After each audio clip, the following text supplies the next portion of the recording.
வர்ம பாதிப்பு அப்படின்னு சொன்னா எப்படி இருக்கும் அப்படின்னு கேட்டா, இத கண்டுபிடிக்கிறதுல இன்னொரு முறை இருக்குது. இந்த வர்மத்துல இந்த இலக்கு முறை அப்படின்னு சொன்னா, சங்கிலி தொடர் முறை வந்து பண்றது வந்து பார்த்தீங்க அப்படின்னா,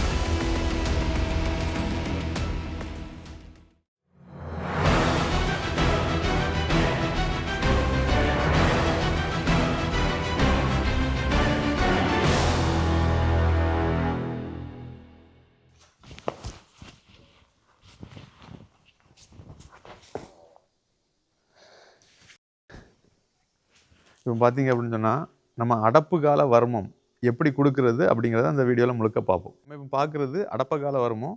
இது வந்து பார்த்தீங்கன்னா, நம்ம அக்குள் பகுதியிலேருந்து 4 விரலுக்கு கீழ இந்த இந்த வர்மம் இருக்கும். இத வந்து பார்த்தீங்கன்னா, அடப்ப கால வர்மத்தில அடிக்கிறது எப்படி அப்படின்னு கேட்டா, நம்ம கைய யாரையாவது நம்மள தாக்க வராங்கன்னு சொன்னா, இப்படி வச்சு அந்த நம்ம முண்டா குடுத்தோம் அப்படின்னு சொன்னா, கரெக்ட்டா அந்த பகுதிக்கு வரும். அப்படி வரும்.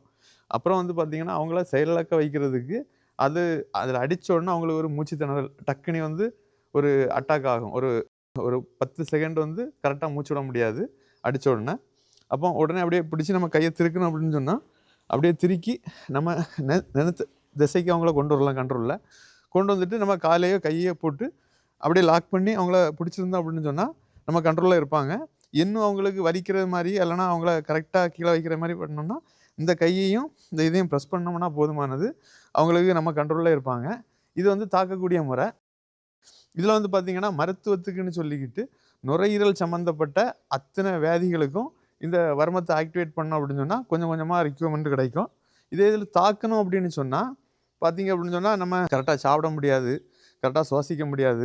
இதெல்லாம் கொஞ்சம் கொஞ்சம் பாதிப்பா இருக்கும். உடல் எடை குறையிறது. நம்ம இதில வந்து பார்த்தீங்கன்னா, நல்ல வந்து அந்த மண்ணீரல் பகுதி இதில இருக்கும். அதில வந்து கரெக்ட்டா அடிபட்டு அப்படின்னு சொன்னா, நமக்கு வந்து நோய் எதிர்ப்பு சக்தி குறையிறதுக்கும், அந்த நீர் சுரக்கிறதுக்கும் உண்டான இது எல்லாமே பாதிக்கிற மாரி இருக்கும். அதனால இந்த இடத்துல வந்து அடிபடாம பார்த்துக்கிறது வந்து பெட்டர்.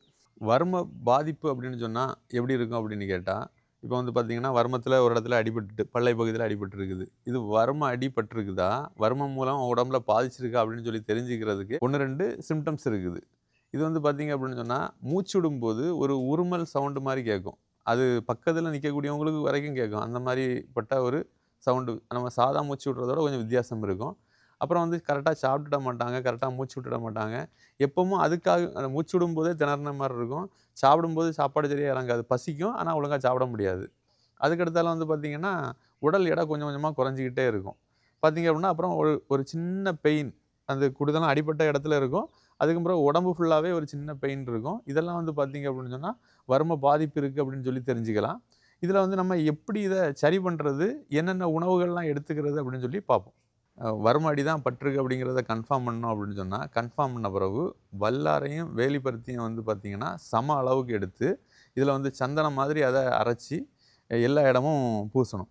அப்புறம் அதில கொஞ்சம் சாறு பிழிஞ்சு உள்ளுக்குள்ள ஒரு 1/2 கப் அளவுக்கு, ஒரு 2 சங்கு அளவுக்கு குடுக்கணும். இது வந்து பார்த்தீங்கன்னா, முதல்ல அடிப்படையில அந்த வர்மத்த இழக்கக்கூடிய மருந்துகள் இது. இப்போ அடப்ப காலத்தில அடிபட்டிருக்கு அப்படின்னு சொன்னா, அதுக்கு எதிர் திசையில இருந்து தான் நம்ம வைத்தியத்த ஆரம்பிக்கணும். இதில வந்து பார்த்தீங்கன்னா, வர்மம் அப்படின்னு சொல்லும்போதே வந்து பார்த்தீங்கன்னா, இப்ப நெஞ்சில அடிபட்டிருக்கு அப்படின்னு சொன்னா, முதுகு பகுதியிலேருந்து ஆரம்பிக்கணும். முதுகுல அடிபட்டிருக்குன்னா, நெஞ்சு பகுதியிலேருந்து ஆரம்பிக்கணும். அந்த எதிர் சைட்லேருந்து ஆரம்பிக்கும்போது தான், நமக்கு அந்த சரி பண்றதுக்கு உண்டான இதெல்லாம் தெளிவா வரும். அதேபோல வந்து பார்த்தீங்கன்னா, ஃபர்ஸ்ட்டு வந்து எண்ணெய் எல்லாம் போட்டு மசாஜ் பண்ணிக்கிட்டு, அதில வந்து பார்த்தீங்கன்னா, அடிபட்ட பகுதியில வந்து இருத்தி தடவக்கூடாது. ரொம்ப ஃபோர்ஸ் குடுக்கக்கூடாது. மேலண்டால அந்த மேல் தோல்ல மட்டும் நம்ம எண்ணெய் போட்டு மசாஜ் பண்ற மாரி இருக்கணும். அப்புறம் இந்த சைட்ல வந்து பார்த்தீங்கன்னா, கொஞ்சம் இருத்தி தடவலாம். ஆப்போசிட் சைட்ல. அப்புறம் வந்து பார்த்தீங்கன்னா, அடிபட்ட இடத்துல நம்ம கை வச்சு தடவும்போதே தெரியும். பார்த்தீங்க அப்படின்னு சொன்னா, எதா இடத்துல ரத்தக்கட்டு இருக்கா அப்படின்னு சொல்லிக்கிட்டு. ரத்தக்கட்டு அப்படின்னு சொல்லும்போது, சிலவங்க உடம்புக்கு வந்து பார்த்தீங்கன்னா, கண்ணுக்கே தெரியும் வெளிய பார்க்கறதுக்கு, அவங்க கலர பொறுத்து. ஆனா சிலவங்களுக்கு உடம்புல பார்க்கும்போது கை கை வச்சா தெரியும். கை வச்சு அப்படி தடவணும் அப்படின்னு சொன்னா, அந்த இடம் மட்டும் தனியா துருத்திட்டு இருக்கும். இல்ல அப்படின்னு சொன்னா, கை வைக்கும்போது மத்த இடங்கள்லாம் வந்து தனித்தனியா இருக்கும்போது, அந்த ரத்தக்கட்டு மட்டும் உறைஞ்சு ஒரே இடத்துல இருந்த மாரி இருக்கும். இந்த மாதிரி அத கொஞ்சம் கவனிச்சுக்கணும். ஒரு சிலவங்களுக்கு வந்து பார்த்தீங்கன்னா, ரத்தக்கட்டு கூட இருக்காது. உள்ள வந்து மசில்ஸ் உடைஞ்சிருக்கும். இல்லன்னா உள்ள ரத்த குழாயில ஏற்பட்டிருக்கும். இல்ல அத தாண்டி நரம்புலயோ, ஜவ்வுலயோ கூட பாதிப்பு ஏற்பட்டிருக்கும். அந்த மாதிரி இருந்து அப்படின்னு சொன்னா, நம்ம கை வைக்கும்போதே நமக்கு தெரியும். அதேபோல எதிர் திசையில வந்து தட்டி இது பண்ணணும். நம்ம எந்தெந்த ட்ரீட்மெண்ட் குடுக்குறோமோ, இந்த இதுக்கெல்லாம் என்னென்ன செய்யணுமோ அது வந்து எதிர் திசையில் தான் பண்ணணும். அந்த மாதிரி பண்ணும்போது தான் வருமத்தை ஈஸியாக இலக்கி எடுக்க முடியும். இப்போ நம்ம அந்த வருமத்தில் அடிபட்டிருக்கிறத கண்டுபிடிக்கிறதுல இன்னொரு முறை இருக்குது. எப்படின்னு கேட்டால், இப்போ வந்து பார்த்தீங்கன்னா நம்ம மேலண்டால் ஆயிலெலாம் போட்டு எடுத்து நம்ம தடகும் போது இதில் கைக்கே சிலது ரத்தக்கட்டு தெரியும். ஒருவேளை கைக்கு தெரியலை அப்படின்னு சொன்னால் இன்னும் ஒரு மெத்தட் இருக்குது. என்ன அப்படின்னு கேட்டால், நம்ம இங்கேயும் தடவுறோம் இங்கேயும் தடவுறோம். தடவும் போது ஆயிலெலாம் போட்டு மசாஜ் பண்ணும்போது இந்த சைடில் வந்து உடனே ஒரு வெப்பம் தெரியும். இந்த சைடில் வந்து அந்த வெப்பம் வரல, டெம்பரேச்சர் வரல அப்படின்னு சொன்னால், அதில் கொஞ்சம் ஜில்லுன்னு இருக்குன்னு சொன்னால் வருமம் வந்து ரொம்ப பாதிச்சிருக்குன்னு அர்த்தம். ரொம்ப பெரிய அளவு அடிபட்டிருக்குன்னு அர்த்தம். உள்ளுக்குள்ளே ரத்தக்கட்டுலாம் இருக்குன்னு அர்த்தம். இந்த மாதிரியும் இதை கண்டுபிடிக்கலாம்.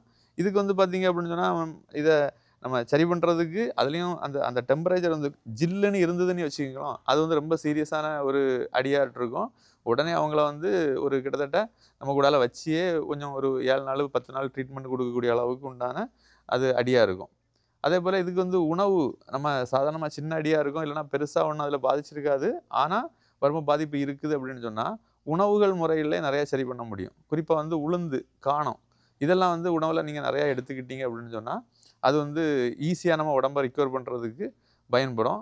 இல்லை வரும கஞ்சி வச்சு குடிக்கலாம். அது எப்படி அப்படின்னு சொல்லிக்கிட்டு நான் இன்னொரு வீடியோவில் உங்களுக்கு சொல்கிறேன். வரும கஞ்சி என்னெல்லாம் சேர்க்கணும், எப்படியெல்லாம் செய்யணும், என்ன மாதிரிலாம் நோயை அது குணப்படுத்தும் அப்படிங்கிறத இன்னொரு வீடியோவில் பேசுவோம். சரிங்களா? இந்த வருமத்தில் இந்த இலக்கு முறை அப்படின்னு சொன்னால், இப்போ இங்கே அடிபட்டிருக்குது, அத்திச்சுருக்கியில் இல்லை நடப்பு காலத்தில் அடிபட்டிருக்குது அப்படின்னு சொன்னால், இந்த இலக்கு முறைக்கு எப்படி பண்ணணும் அப்படின்னு கேட்டால், இதில் முடிச்சு வருமத்திலிருந்து மூலாதாரம் வரைக்கும் உள்ள வரும புள்ளிகளை ஆக்டிவேட் பண்ணணும். குறிப்பாக வந்து முடிச்சு வருமம் இங்கே இருக்குது அப்படின்னு சொன்னால், இதில் வந்து பார்த்திங்கன்னா அதுக்கு கீழே 4 விரல், அடுத்தல அதுக்கு கீழே 4 விரல் இப்படின்னு சொல்லிக்கிட்டு மூலாதாரம் வரைக்கும் பண்ணணும்.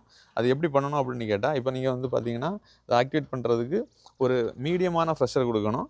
ரொம்ப பெரிய ப்ரெஷர் கொடுக்கக்கூடாது. அப்படியே வந்து ஒரு ஒரு 3 தடவை ஆன்டி கிளாக் வைஸு, ஒரு 3 தடவை கிளாக் வைஸ் அந்த மாதிரி பண்ணணும். அதே மாதிரி கீழே 4 விரலுக்கு கீழே, அப்புறம் மூலாதாரத்தில் இந்த இடப்பட்ட இடத்துல வந்து பண்ணும்போது, இந்த மூலாதாரத்தில் இதுக்கு கீழே வந்து பண்ணும்போது வந்து பார்த்திங்கன்னா ரொம்ப பெரிய அழுத்தம் கொடுக்கக்கூடாது. ஏன் அப்படின்னு கேட்டால், இங்கே வந்து பெரிய சப்போர்ட் இருக்காது. அப்போ அந்த ஸ்ட்ரெச்சர் வந்து ரொம்ப அழுத்துறது மாதிரி நீங்கள் செஞ்சிடக்கூடாது. 2 விரலை வச்சு பண்ணலாம், இல்லைனா கையை வச்சு பண்ணால் கூட அந்த மிதமான அழுத்தம். இந்த இதை வந்து ஒவ்வொரு ஸ்டெப் பை ஸ்டெப்பாக அப்படி செய்யும்போது வந்து பார்த்திங்க அப்படின்னு சொன்னால், கீழே வந்து பண்ணும்போது மட்டும் நம்ம அதை கவனமாக செய்யணும். அதுக்கு பிறகு இந்த 2 சைட்லையும் வந்து பண்ணும்போது பார்த்திங்கன்னா, உள்புற்று வருமத்திலிருந்து தொடை பொறுத்து வருமம் வரைக்கும் 4 விரலாட்டு ஆக்டிவேட் பண்ணணும். எப்படி பண்ணணும் அப்படின்னு கேட்டால், இங்கேருந்து இப்படி அப்படியே செய்கிறீங்களா, இது வந்து மிதமான ஒரு அழுத்தம் அப்படி கொடுக்கணும். அப்படி அதே மாதிரி அடுத்த 4 விரலுக்கு கீழே இப்படி இது வரைக்கும் கொடுக்க வேண்டியது இருக்கும். இந்த உள்புற்று வருமத்திலிருந்து தொடை பொறுத்து வருமம் வரைக்கும் பண்ணும்போது நம்ம 4 விரலாக பண்ணிட்டு வரோம் தெரியுங்களா, அப்படியே நம்ம மசாஜ் பண்ணிட்டு வரும்போது அந்த அடப்ப காலத்தில் மட்டும் பண்ணக்கூடாது. அடப்ப காலத்தில் ஏன் பண்ணக்கூடாது அப்படின்னு கேட்டால், அதில் தான் நம்ம வருமம் அடிபட்டுருக்குது, உள்ள ரத்தக்கட்டு இருக்குது. அப்போ அந்த இடத்துல நம்ம மேலும் மேலும் அதை செய்யக்கூடாது. இதுக்கு துணையாக தான் இதெல்லாம் நம்ம ஆக்டிவேட் பண்ணிட்டு வர்றோம். நம்ம அதிலே திரும்ப திரும்ப பண்ணும்போது இன்னும் பாதிப்பு கூடுறதுக்கு கூட வாய்ப்பு உண்டு. இப்போ நம்ம இலக்கு முறை பார்க்கும்போது வந்து பார்த்திங்க அப்படின்னு சொன்னால், நம்ம அந்த வரும புள்ளிகள்லாம் ஆக்டிவேட் பண்ணிக்கிட்டு அடுத்தால நம்ம வந்து சங்கிலி தொடர் முறைன்னு சொல்லுவோம்.